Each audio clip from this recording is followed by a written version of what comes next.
नमस्कार दोस्तों, कैसे हैं आप। रॉबर्ट कियोसाकी, जो कि एक बहुत ही famous book Rich Dad Poor dad के ऑथर हैं, वो बताते हैं कि कैसे बचपन में उनके दो फादर्स थे। एक उनके रियल फादर, जिन्हें वो पुअर डैड का टाइटल देते हैं, और एक उनके मुंह बोले फादर, जो कि एक्चुअली उनके दोस्त के पिता हैं।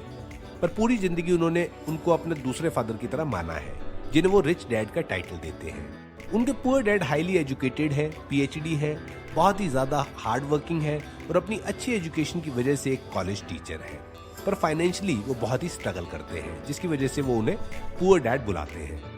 वहीं दूसरी ओर उनके दूसरे पिता सिर्फ 8th तक पढ़े होने के बावजूद जिस शहर में वो रहते हैं, वहाँ के अमीर बिजनेसमैन हैं। जब वो 9 साल के थे, मतलब जब वो 4th या 5th क्लास में थे, तो वो एक ऐसे स्कूल में पढ़ते थे जिसमें बहुत रिच फैमिलीज के बच्चे पढ़ते थे, जिन्हें उनके पेरेंट्स बड़ी बड़ी गाड़ियों में स्कूल छोड़ा करते थे। एक दिन उनके मन में एक सवाल आया, जिसका जवाब जानने के लिए पहले वो अपने रियल फादर मतलब पुअर डैड के पास पहुंचे। Dad, can you tell me how to get rich? अब उन्होंने ये सवाल अपने डैड से पूछ तो लिया, पर शायद उन्हें ये पता था कि उनके पास इसका जवाब नहीं है। पर फिर उनके पुअर डैड ने कुछ भी जवाब देने के लिए बोल दिया कि son, if you want answer to this question, use your head.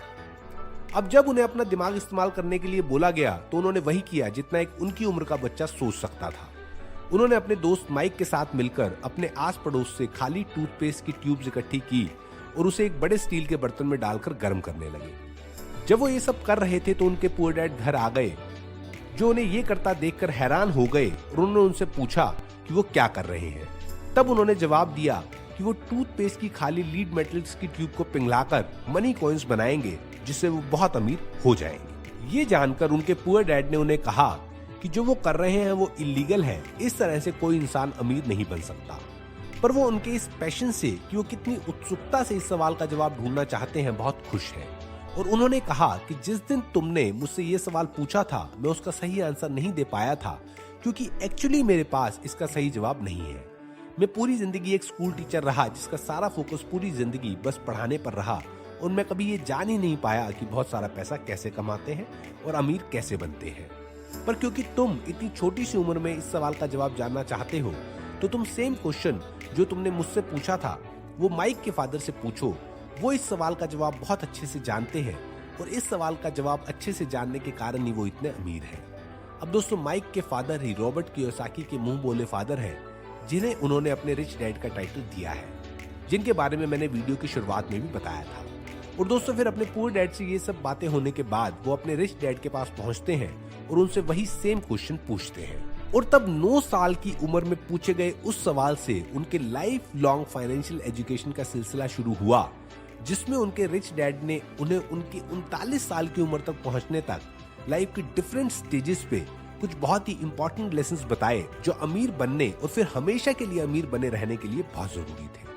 और दोस्तों, ऑथर रॉबर्ट कियोसाकी अपने book Rich Dad Poor dad में अपने 30 साल के जीवन में अपने रिच डैड से सीखे वही 6 इंपॉर्टेंट लेसन्स बताते हैं, जो किसी भी इंसान को, फिर वो चाहे पढ़ा लिखा हो या ना, अमीर बना सकता है। वो अपनी इस बुक में अपने पुअर डैड की वो कमियां भी बताते हैं, जिसने उन्हें पूरी जिंदगी गरीब बनाए रखा। तो दोस्तों, बाकी के इस वीडियो में आइए जानते हैं वो 6 important lessons. Lesson 1, the rich don't work for money, money work for them. Rich dad बताते हैं कि कैसे एक विशियस सर्कल कई दशकों से चला आ रहा है, जिसे ऑथर रैट रेस कहते हैं, जिसका ज्यादातर लोग हिस्सा हैं। अच्छे कॉलेज से पढ़ाई करो, फिर एक अच्छी नौकरी ज्वाइन करो, फिर एक अच्छी लड़की से शादी करो, फिर शादी के बाद अपने नए परिवार का स्टेटस बनाए रखने के लिए लोन लेकर घर खरीदो, गाड़ी खरीदो, अपने लाइफस्टाइल को क्रेडिट कार्ड्स की मदद से एकदम हाई क्लास बनाकर रखो, और फिर जब हर महीने के खर्चे फिक्स हो जाएं, तो जॉब करते रहो पूरी जिंदगी, नहीं तो ये खर्चे कहां से पे करोगे। रिच डैड कहते हैं कि इस रैट रेस में काम तो आप सबसे ज्यादा कर रहे हो, पर इसका ज्यादा बेनिफिट कुछ और लोग ले रहे हैं।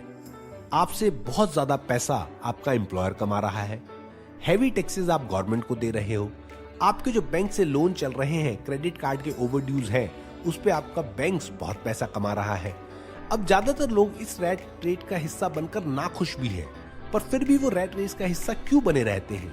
इसका कारण एक और विशियस सर्कल है, फियर, ग्रीड, फियर। बचपन से ही बस ये साइकिल हमारे दिमाग में बिठाया जाता है, अच्छा पढ़ो, नौकरी करो और पैसे कमाओ। अगर ऐसा नहीं होगा तो तुम कामयाब नहीं हो पाओगे। और कोई दूसरा रास्ता चुनोगे तो फेलियर ही मिलेगा। तो ये डर आपको रैट रेस का हिस्सा बनाता है।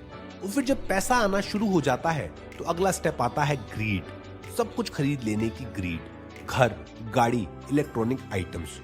और अब जब चीजें खरीदने की आदत हो जाती है तो इस सर्कल से निकलना बहुत मुश्किल हो जाता है, क्योंकि ये डर लगता है कि अगर पैसे नहीं होंगे तो बिल्स कैसे पे करेंगे, कुछ चीज खरीदनी है तो कैसे खरीदोगे। और यही डर आपको रैट रेस का हिस्सा बनाए रखता है।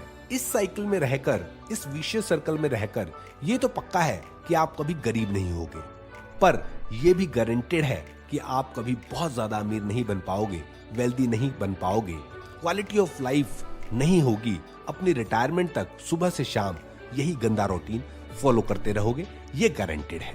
तो रिच डैड फाइनली पहला लेसन बताते हैं कि एक बार आपको अपना डर खत्म करके, फियर खत्म करके इस रैट रेस से, इस विशियस सर्कल से बाहर निकलना होगा और ऐसा कुछ करना होगा जिसमें आप पैसे के लिए काम ना करें, पैसा आपके लिए काम करे। एक बिजनेस जहां पे आपकी प्रेजेंस की जरूरत ही नहीं है। एक बार के लिए पैसा लगा दिया, सिस्टम बना दिए, एम्प्लॉयज को ट्रेन कर दिया, फिर वो आपका लगाया हुआ पैसा आपको पैसा कमा के देगा। पैसा आपके लिए काम करेगा, आप पैसे के लिए नहीं। आपके बचे हुए टाइम को फर्दर ऐसे बिजनेस या एसेट क्रिएट करने में लगा सकते हैं जिसमें आपका पैसा आपके लिए और पैसा बनाए, बिना आपके एक्टिवली इन्वॉल्व हुए। Lesson 2, keeping money is more important than making it. Sushil Kumar ने 2011 में केबीसी में आफ्टर टैक्स 3.6 करोड़ की प्राइज मनी जीती थी। जब उनके बारे में कुछ सालों बाद 2015 में पता किया गया तो पता चला कि वो आज भी जॉबलेस है।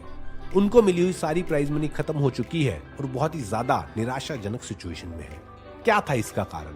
इसका कारण था फाइनेंशियल इलिटरेसी। इतना पैसा मिलने के बाद भी वो उसको मेंटेन नहीं कर पाए, ग्रो नहीं कर पाए।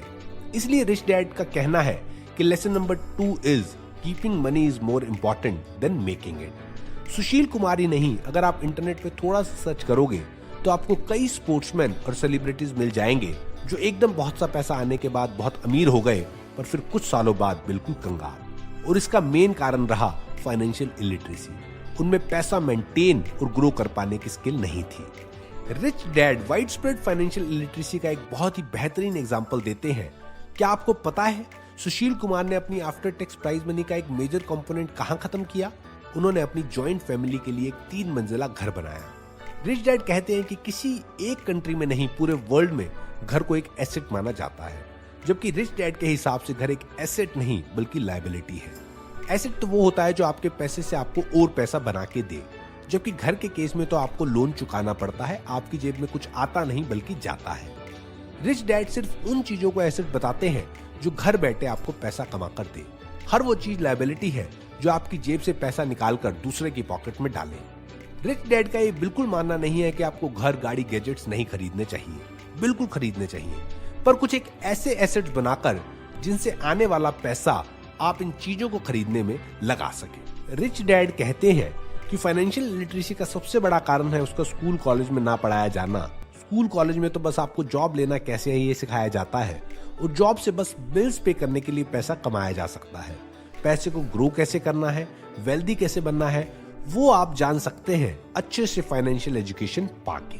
Lesson 3, get in your business along with your job.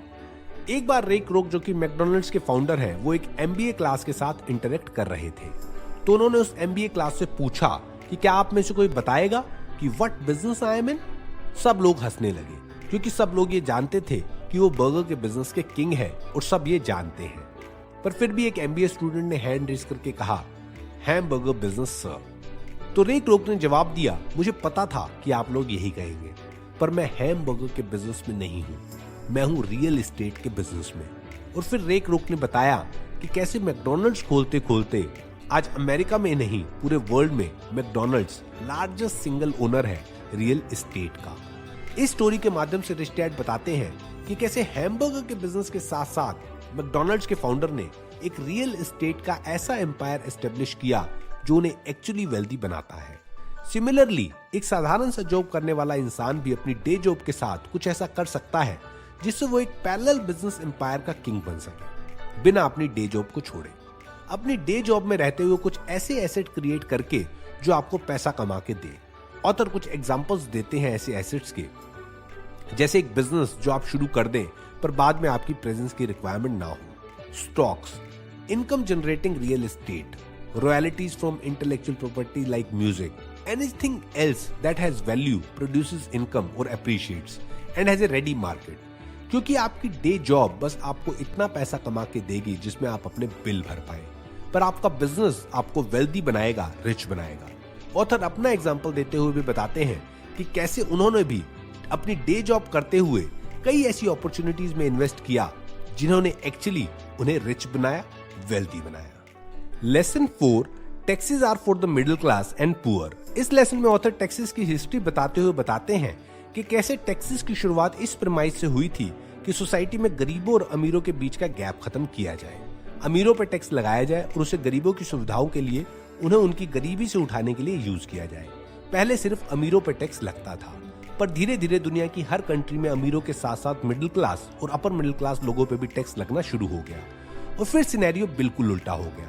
आज रिच इंसान अपने दिमाग का इस्तेमाल करके टैक्सेस देने से बच जाते हैं और गवर्नमेंट के रेवेन्यू में जो ज्यादा से ज्यादा टैक्स कंट्रीब्यूट करते हैं वो है मिडिल और अपर मिडिल क्लास लोग। रिच मैन या बिजनेसमैन जिन्होंने कंपनियां बना ली हैं वो पहले कमाते हैं, फिर स्पेंड करते हैं और फिर अगर कुछ बच जाता है तो टैक्सेस भरते हैं। वही मिडिल क्लास और अपर मिडिल क्लास पहले कमाते हैं, फिर साथ के साथ उस पर टैक्स भरते हैं और फिर जो बच जाता है उसे स्पेंड करते हैं। Lesson 5, the rich invent money. Bill Gates, Steve jobs, mark Zuckerberg और इंडिया की बात करें तो धीरू भाई अंबानी, फ्यूचर ग्रुप के फाउंडर किशोर बियानी, इन सब लोगों ने अपने रेवोल्यूशनरी आइडिया से एक्चुअली मनी को इन्वेंट किया। अपॉर्चुनिटी कोई और देखे उससे पहले उसे देखा और उस अपॉर्चुनिटी पे एक्शन लिया। Rich man uses their ideas to invent money. Lesson 6, rich learns at every point know how to sell their idea. Author कहते हैं कि अमेरिका में शायद लाखों लोग होंगे जो मैकडॉनल्ड्स में जो बर्गर बिकता है उससे कई ज्यादा अच्छा बर्गर बना लेते होंगे, पर एक ठीक ठाक सा टेस्ट वाला बर्गर कैसे एक बजट प्राइस में, एक ऐसे प्राइस में जो स्ट्रीट वेंडर के प्राइस से मैच कर सकता है, वो पूरे विश्व में बेचना, इसको कोन मैकडॉनल्ड्स के फाउंडर रे क्रोक से अच्छा जानता है।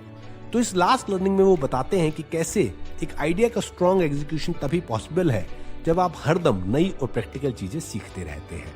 तो दोस्तों ये थे वो 6 लेसन्स जो बुक के ऑथर रॉबर्ट कियोसाकी ने अपने रिच डैड से 30 साल के पीरियड में सीखे। मैंने इन लेसन्स को बहुत ही ब्रीफ में आप लोगों के साथ शेयर किया है। मैं रिकमेंड करूंगा कि इन लेसन्स को और रॉबर्ट कियोसाकी के द्वारा बताए गए और से बहुत वैल्यूएबल लेसन्स को डिटेल में अभी अपने व्हाट्सएप ग्रुप में शेयर करें। ऑथर के हिसाब से फाइनेंशियल एजुकेशन एक ऐसी एजुकेशन है जो किसी भी स्कूल में नहीं पढ़ाई जाती, पर जिसका सब लोगों को पढ़ना बहुत जरूरी है। हर वो इंसान जो इस वीडियो को देखेगा और इस किताब के बारे में जानकर उसे पढ़ेगा, डिटेल्ड फाइनेंशियल एजुकेशन की तरफ पहला कदम रखेगा, जो उनके वेल्दी और बहुत ही रिच बनने की तरफ भी पहला कदम होगा। देश की तरक्की के लिए बहुत जरूरी है। वीडियो को अपने सभी व्हाट्सएप ग्रुप में जरूर शेयर करें। 6 लेसन्स में से आपका फेवरेट लेसन कौन सा है कमेंट करके जरूर बताएं। मेरा फेवरेट लेसन है लेसन नंबर 1। आपके कमेंट का मुझे इंतजार रहेगा। वीडियो पसंद आया तो लाइक जरूर कीजिए और बहुत सी और मोटिवेशनल स्टोरीज, केस स्टडीज और इंस्पायरिंग आइडियाज जानने के लिए चैनल को सब्सक्राइब करने के बाद नोटिफिकेशन बेल को प्रेस कीजिए ताकि हर नए वीडियो अपलोड की नोटिफिकेशन आप तक जरूर पहुंचे। बहुत बहुत धन्यवाद ये वीडियो देखने के लिए। फिर लौटूंगा एक और अमेजिंग कहानी के साथ। तब तक के लिए अलविदा।